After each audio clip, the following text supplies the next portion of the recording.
Now we're going to move on to the fans Q&A. So there were plenty of questions submitted in advance. We've tried to cover off all the topics. We've got a range of questions coming in here via Zoom. We're going to start with an 11-year member, Lucas. If we can get him up via Zoom, he can fire off his first question. So just trying to get Lucas on the line, and we've got you there. Lucas, what's your question? Hello. What's the plan surrounding Tom McDonald? I can see having a similar role to what Petrarca had like this year. I'll pass that question on to Simon Goodwin about Tom McDonald. Yeah, Lucas, it's a good question. You know, Tommy's obviously had a difficult season last year, but we certainly see him still as a forward. He's got himself in unbelievable condition through the off-season. He's lost about 5 kilos. He's done a lot of work around his agility. So we'll start him as a forward, but we don't rule out potentially playing him up the ground on the wings. So he's done a power of work. We're looking forward to seeing his summer, and that'll play out as the season unfolds. Thanks, Goody. The next question came through from Anthony. I don't think Anthony could make it to this call, but his question was around the facilities. He said, why don't we have our own training facility when Richmond, St Kilda and the Western Bulldogs have just received $1 million advancements? And I'm going to pass this one on to Gary Pert. Thanks, Ben. It's a frustration for a lot of our members. I can see when those announcements come out. The reality is the reason why those clubs get the funding is because they already have their own site. So all of those clubs have their own ground, their own training and administration facilities, and they apply to the government for extra funding for an extra grandstand, or might be a community part of their stadium, and they either get that funding or not. The different scenario that we're in is that we don't have a site. So the work that we're doing with the government is, you know, we call it a greenfield site. We're trying to create a new location for the Melbourne Football Club. And I think we've said it before that if we took an option to say that we were happy to move out into the suburbs and move away from the MCG, this would have been sorted out a long time ago. But on behalf of our members and supporters, we've made it very clear that our heart and soul is based at the MCG. We were the original tenant club of the MCG, and this is our site here, and we want to have our home base, our training facilities, our oval in the shadow of the MCG. And so that we continue to do that work. We have to be patient because we're very clear on the outcome that we want for the next 50, 60, 70 years for this club. So the reason we don't have our own location to add to is the reason why we haven't been getting the funding like some of those other clubs, and we're hoping that I can't wait to announce to the members at some stage that it's fallen into place. Here's the designs, and this is what the club's going to look like moving forward. Thank you, Purdy. Now, we've got Jennifer crossing all the way from Malaysia. She's a 21-year member. Let's see if Zoom can go global here for the Melbourne Footy Club. If we've got Jennifer on the line, she's got a question around the cuts in footy. Jennifer, have we got you there? Hi, thanks. Thanks for taking my question. And yes, greetings from Kuala Lumpur in Malaysia. I'd like to know what the difference to the coaching of the Demons will happen due to the cutbacks imposed by the AFL, and how the club will work around this. Thank you for your question, Jennifer. I'm going to pass you on to the GM of football, Alan Richardson, who is here with us tonight. Richo. Thanks, Benny. Thanks for your question, Jennifer. Yeah, and look, it's a challenge that the whole competition will have, obviously. We've taken it as an opportunity to look at what is most important to our footy club and to make sure that we have no compromise to performance. Touched on by Purdy earlier. There's been cuts to people, to programs, to salaries, but I'm really confident that we've got great people that are going to service our players. Our players will want for nothing in terms of our pursuit of our next premiership. The quality of the people that we've brought into the footy club, we've really looked at experience. The fact that Adam Uze has been in the system for a long time and been in a successful program was very important to us. Exactly the same with Mark Williams. Not only has he played many roles in footy, his more recent roles, if you can park his Werribee appointment, has been with the Richmond and GWS footy clubs, where he's done just amazing work with young players and experienced players to make sure that they continue to improve. And so that's really been has underpinned the decisions we've made, given that there are going to be less people, that those people that we do have are incredibly experienced people. There's a period in footy programs where you do most of your work, and it's from December to March with respect to skill development and skill acquisition. And in that period, we'll make sure that we have part-time support. So Jordan Lewis will work with us in that period of time. And Sam Radford, who was full-time, he'll go part-time and work really significantly. So our players won't notice any difference. And that's fundamentally going to put us in really good stead in terms of servicing what our players need. Thanks, Richo. Now we've got John jumping on the line. I believe he was taking his kids to soccer training, so hopefully he is with us. Just give him a few moments. John, have we got you there? Yes. Can you hear me? Yes, got you. What's your question? My question was just around what actions around sort of continuous cultural improvement for the club is being undertaken, and who's driving it, and how is it measured? Thank you. I'll pass you on to Glenn Bartlett to answer that one.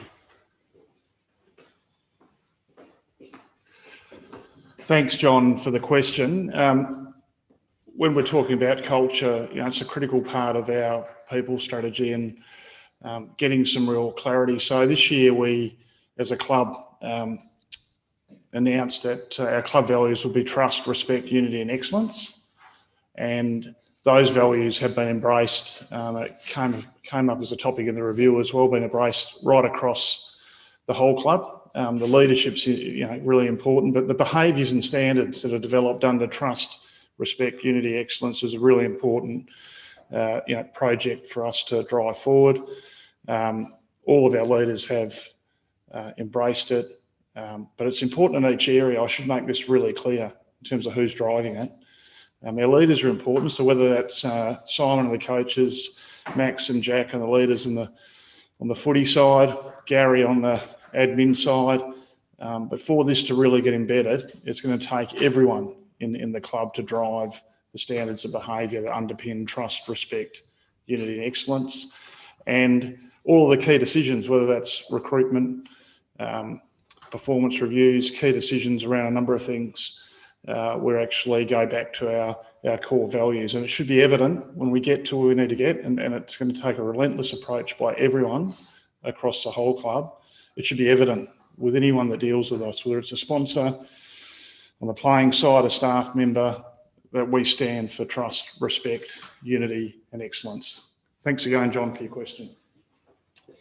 Thanks, Glenn. Now, next one is Ash. He is a principal on school camp, so hopefully he's taking a break around dinner time and can jump on the call. We'll give Ash a moment, but I hear his school colours are red and blue, so very fitting. Ash, we've got you there. Thanks, mate. How are you going? Very good, thank you. What's your question?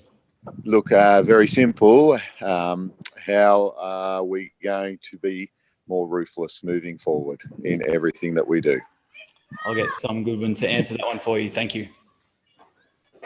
Yeah, Ash, obviously I mentioned that in the back half of the year in some of my press conferences about being a more ruthless team. And it's pretty simple for me. We need to build the consistencies in behaviours in and around not only our weeks, but on game day to make sure we can have consistent performances week after week, quarter after quarter. And it's as simple as that. We need a mindset that that's the issue, and we need to really embrace that to be part of the issue that we need to fix. And that's a part about being a ruthless player and a ruthless team and a ruthless club. And that's a big part of our process this year through the summer, is to build those behaviours that are going to drive that week in, week out.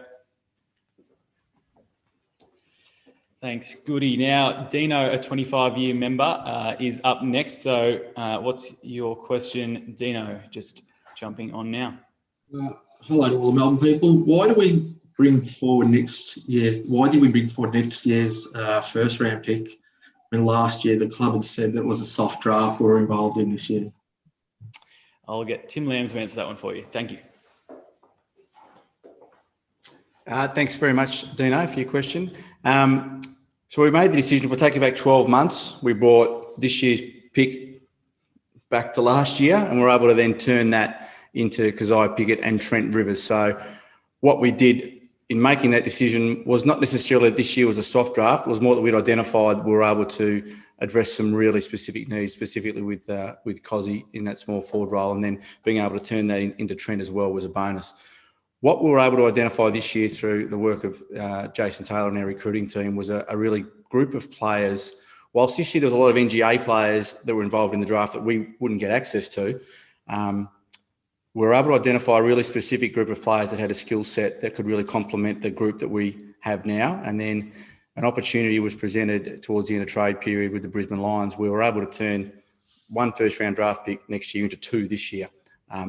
So having done the work to identify the guys, in Jake and Bailey and Fraser that we thought could really assist us this year, we thought that was the right strategic move for the club. Thanks. Thanks, Lammy. Now, next up, we have James. What is your question? I think he's just popping up here on screen now. Can you hear me? Got you, James. What's your question?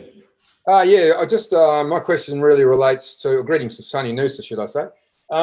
My question relates to the Cairns. I think Goody described it as a schmozzle. I don't know whether I'm right in saying this, but I believe we flew up there on the day of the game against the Swans, which to me, I know how long it takes to get from Maroochydore to Brisbane Airport, plus a 2.5-hour flight, plus transfers at the other end. And then taking on a club that's had 2 days up in Cairns and trained on the ground doesn't seem to me to be a totally level playing field. And the second was with the selection strategy with the game against Fremantle when the forecast was for tropical showers, and we all know what tropical showers in Cairns are like. And we took in Braden Pruce as our key forward. They just seemed like strange decisions from a supporter's point of view. So I just wonder what learnings came out of the Cairns schmozzle. I'll pass you on to Alan Richardson for that one. Thanks, James. Yeah, no, look, it was a disappointing couple of weeks. There's no doubt about that. Having been in Alice Springs and knocked off the Saints, sitting in the eighth, having our own destiny in our hands, and then for that to slip was very frustrating, to say the least.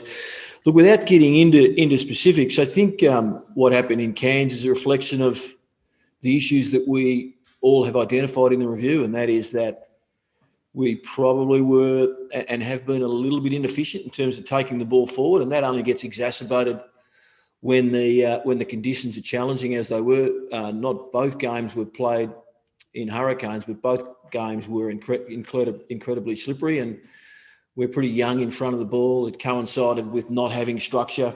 You mentioned Braden Pruce, Jacko, who'd been so strong, and Wiedemann benefited from Jackson's performance alongside him.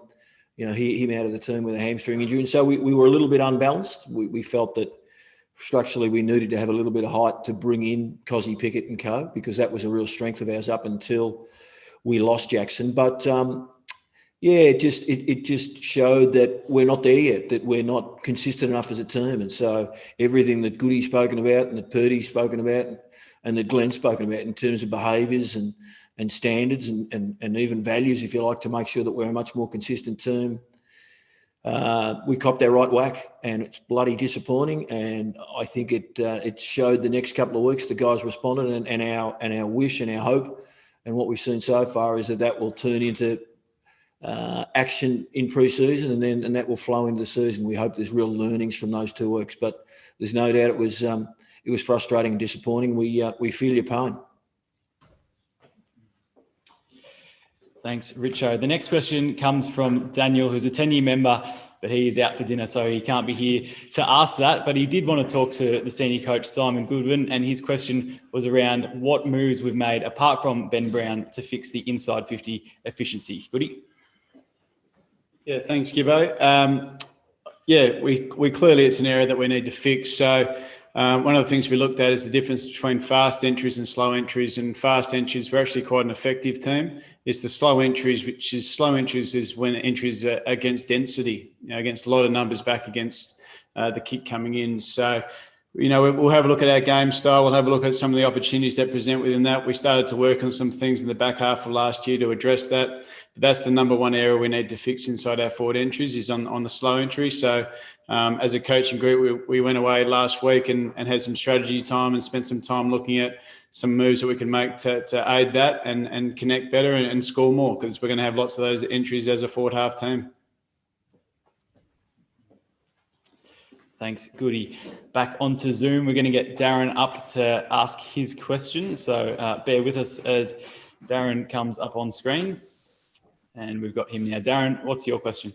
Hey, guys. I've just been at a meeting, so I don't know if you've already answered this, but I just want to know what our BHAG is, like our big, hairy, audacious goal. Like, we seem to be just happy with improving, but what are we targeting over the next 10 years?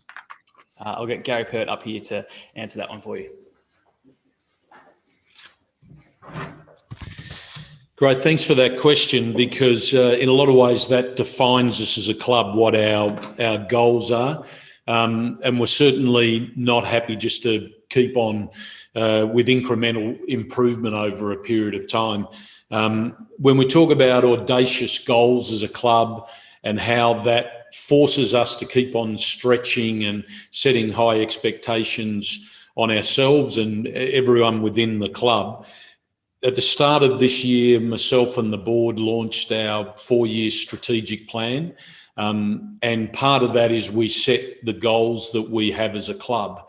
And when we talk about audacious goals that are going to stretch us and redefine us, I think if we were to achieve the goals that we've set, we will be fundamentally a different club. We'll be really re-establishing ourselves as a powerhouse. If we get to a point where we're playing in the finals every single year over a 4-year period, one of those years, we believe if we're playing in the finals every year for 4 years, we believe that we'll be able to play off and win a premiership during that time.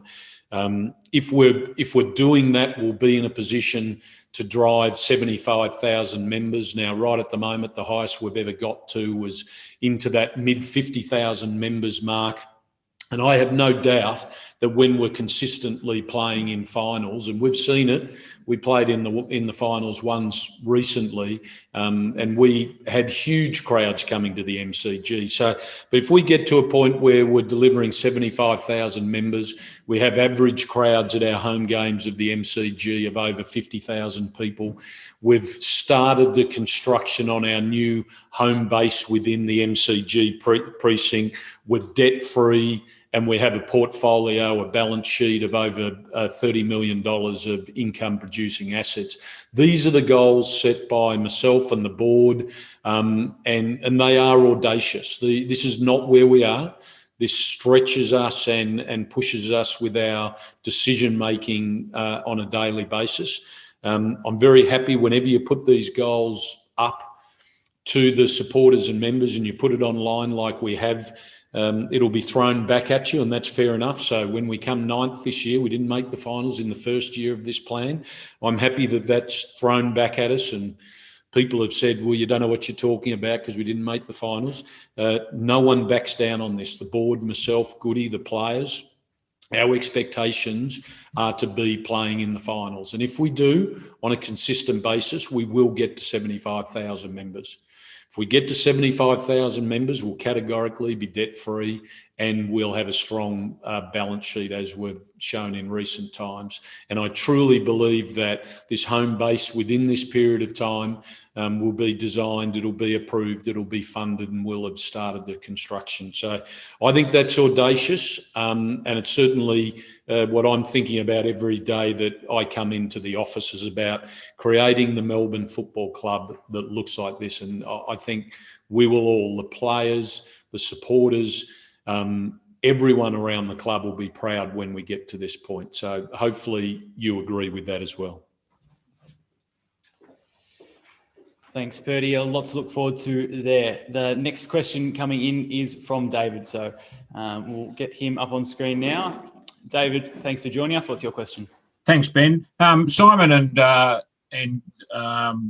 Gary have touched on this, but I understand that our fitness levels and skill levels are very good, but what is being done to address the mindset, the ruthlessness, and the focus that's required for 4 quarters at AFL level? I might pass that one on to Alan Richardson. G'day, Dave. To some extent, that's been covered, but I'm going to go into a little bit more detail. So there is some facts that clubs that win, and I'm going to tie ruthless into this, it'll make a bit of sense, so just bear with me, but clubs that win consistently fall into an age demographic and a games played demographic. And it's for this reason that there are cycles in AFL players' careers that you're a young bloke, you come in, you just want to get a game, and then you want to become a good player, and then you probably want to have an influence on the game. And then there'll be a period in your life, in your footy life, where you'll be sick of seeing other people get up on the dais and putting a medal around their neck, and you want to be a part of that, and you want that. And you need a weight of numbers in any team to become consistent, and to your point, become ruthless when it is a game sort of in the balance, and you got to fight because you want something so much. And so we're ready for that. We now are in that age bracket. We're now in that games played bracket, and we think we got the people that are made of the right stuff. So I'm really confident that some of the disappointments that we've spoken about tonight will be burning inside and make them the ruthless players. And our guys, because of the reasons I've explained, are ready for that. So thanks for your question. It's something that the coaches and I have been talking about a lot over this pre-season, and we feel like we're ready. Thanks, Dave. Thanks, Richo. A couple more questions remaining. We're going to go to Justin. What's your question, Justin? Just want to quickly say thanks so much for the season, guys. Watching your games pretty much got us through week to week through a very difficult lockdown here in Melbourne. So very sincere thanks from the family. Thanks, Justin. Also, just want to say or ask, where is the playing group right now in regard to fitness and post-season surgeries? I'll get Darren Burgess up for that one. Thank you. Cheers, Justin. The pipes are coming along for the little fella, so that's good. I just wanted to say to James's question, the AFL gave us those flights to Cairns. We didn't have a say in it. If we had, we certainly wouldn't have gone up on the day of the game and given the opposition 2 days advantage. But anyway, where are we with the surgeries? Really in a really good spot. We had Clayton Oliver, who had some shoulder surgery, but he was back on Wednesday and he's coming in tomorrow with the boys. He's involved in light skills. He won't be in full contact until January. Angus Brayshaw had that surgery in his foot, and he is getting the plate removed tomorrow, in fact, and will be running next week. We don't anticipate him joining in full training until probably the start of February. And as far as surgeries go, that's about it. There's some minor fingers and things like that, which are not that impactful. So other than those two, we're in a good shape. Thanks, Burjo. And one last one here from Terence, I believe, keeping on the international theme, is in Belgium. So hopefully we can get Terence up and asking a question from Belgium. So let's see how we go with this one. Might be putting the tech to the test.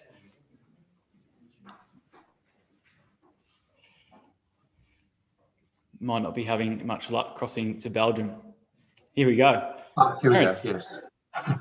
Hi, Ben. So let me start, before I ask my question, to just give a shout out to you and the media team.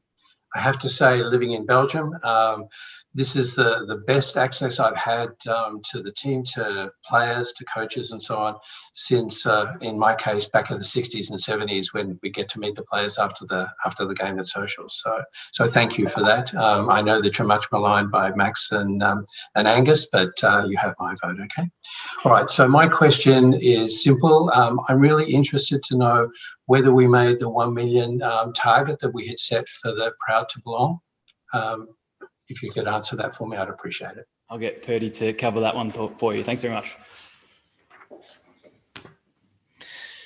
Thanks, Terence. And I'm hoping that the media guys didn't put you up to that, and that's why you were the chosen asker of the question.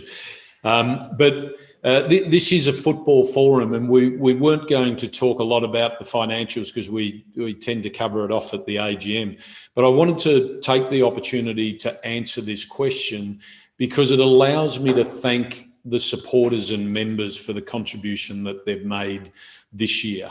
We were very transparent at the start of the pandemic that we were staring down the barrel of an $8 to $10 million loss as a club, and you can quickly do the mathematics to know that would take us many years to recover from. And we were able to substantially cut the costs out of the club.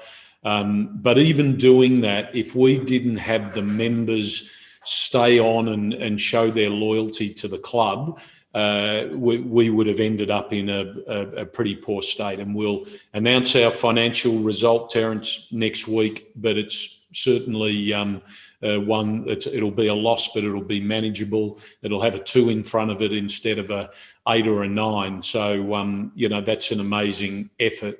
And the fundraising was a really important part of that this year. So the combination of donations, people that just contacted us to say the club's going through a tough time, I would like to make this contribution.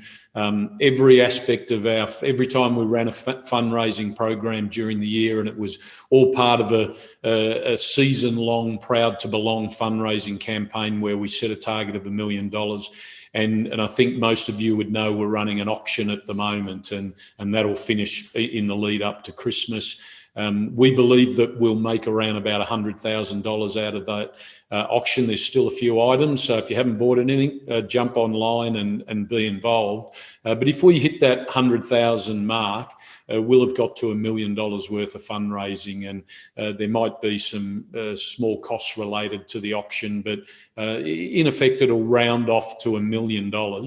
And, you cannot underestimate how important that is to this club right at the moment. So I wanted to answer that question because it gave me the opportunity to let members, let supporters know how important that contribution has been when it's all combined. So that answers the question, but also a big thanks to everyone.